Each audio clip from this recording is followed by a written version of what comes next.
Halo semua, coba deh pikirin, apa sih rahasia di balik tempe yang enak, roti yang ngembang, atau bahkan obat-obatan yang bisa menyelamatkan nyawa?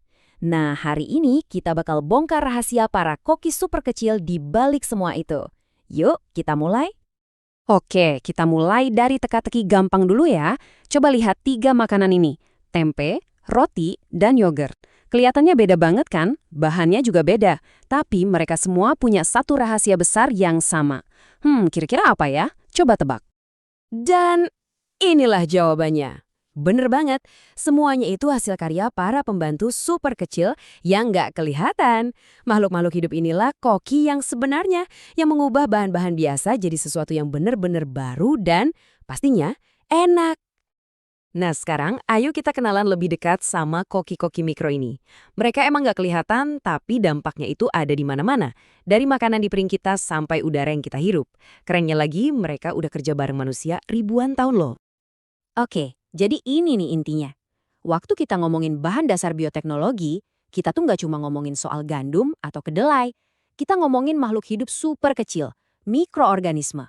Mereka lah mesin-mesin mungil yang ngerjain semua pekerjaan beratnya. Di sini, kita bisa lihat ada dua tim koki utama. Di satu sisi, ada bakteri, si pekerja keras bersel satu, kayak Lactobacillus yang ngasih kita yogurt. Nah, di sisi lain, ada jamur, kayak ragi atau kapang. Contohnya nih, si pahlawan bersel satu namanya Saccharomyces yang bikin roti kita jadi ngembang empuk. Dua jenis organisme, tapi kekuatannya luar biasa. Sekarang yuk kita lihat gimana resep-resep kuno ini sebenarnya adalah bentuk paling awal dari bioteknologi. Ini tuh ilmu pengetahuan yang udah dipraktekkan nenek moyang kita jauh sebelum ada lab canggih kayak sekarang. Coba kita ambil contoh yogurt ya. Prosesnya ternyata simpel banget. Kita panasin susu, terus kita rekrut koki kita, yaitu kultur bakteri pemula.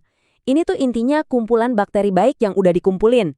Kita kasih mereka tempat yang hangat dan nyaman, dan mereka langsung kerja, mengubah gula susu jadi asam laktat, dan voila, jadilah yogurt yang kita suka. Proses ajaib yang barusan kita lihat itu namanya fermentasi. Gampangnya gini, ini tuh kayak pesta makan buat para mikroba. Mereka makan gula yang ada di bahan makanan, terus hasilnya jadi zat lain, kayak asam, gas, atau alkohol. Nah, inilah yang bikin yogurt rasanya khas agak asam, atau bikin adonan roti jadi ngembang. Lihat deh tabel ini, kelihatan kan betapa beragamnya? Buat bikin tempe, kita pakai jamur kapang di kedelai. Buat roti, kita pakai ragi di tepung. Dan buat yogurt, kita butuh bakteri di dalam susu. Jadi, bahan dasar yang beda, ditambah koki mikro yang beda, hasilnya juga jadi unik dan beda-beda. Oke, kita udah ngobrolin soal makanan terus ya. Tapi cerita para koki mikro ini jauh lebih besar dari sekedar dapur kita loh. Yuk kita lihat gimana peran mereka meluas ke bidang-bidang lain. Nah, setelah lihat semua contoh makanan tadi, mungkin di benak Anda muncul pikiran. Oke, jadi bioteknologi itu intinya soal cara-cara canggih bikin makanan ya? Apa cuma sebatas itu aja?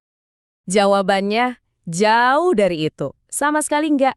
Apa yang dimulai dari dapur sekarang udah meledak jadi sebuah revolusi yang nyentuh hampir semua aspek kehidupan modern kita. Coba lihat deh cakupannya yang luar biasa ini. Di dunia kedokteran, jamur ngasih kita antibiotik penyelamat nyawa kayak penisilin. Di pertanian, kita bisa rekayasa tanaman biar tahan hama dan kekeringan. Bahkan nih, pas ada bencana lingkungan, kita bisa kerain pasukan mikroba buat makan tumpahan minyak di laut. Dari biofuel sampai plastik yang bisa hancur sendiri, jejak para koki mikro ini benar-benar ada di mana-mana. Jadi, ayo kita tarik kesimpulannya, kita ini hidup di dunia yang secara harfiah ditenagai oleh proses-proses biologi yang udah berhasil kita manfaatkan. Intinya, prinsip dasarnya itu selalu sama. Mau itu pas kita ngubah susu jadi yogurt, atau pas kita memprogram bakteri buat menghasilkan insulin untuk penderita diabetes. Kita cari organisme dengan kemampuan khusus, terus kita ciptakan kondisi yang pas buat mereka, biar mereka ngerjain tugasnya untuk keuntungan kita semua. Kutipan ini benar-benar ngerangkum semuanya dengan sempurna. Para koki terkecil menciptakan beberapa inovasi terbesar di dunia. Dari makhluk yang bahkan gak bisa kita lihat dengan mata telanjang, muncul beberapa solusi paling ampuh buat tantangan terbesar di dunia. Luar biasa kan? Nah, sebagai penutup, saya mau kasih pertanyaan ini buat Anda. Coba deh pikirin, hari ini, dari pagi sampai sekarang. Mungkin deterjen yang Anda pakai, vitamin yang Anda minum, atau bahkan bahan bakar di kendaraan Anda. Seberapa sering sih Anda berinteraksi dengan hasil karya para koki rahasia ini? Jawabannya mungkin bakal bikin Anda kaget.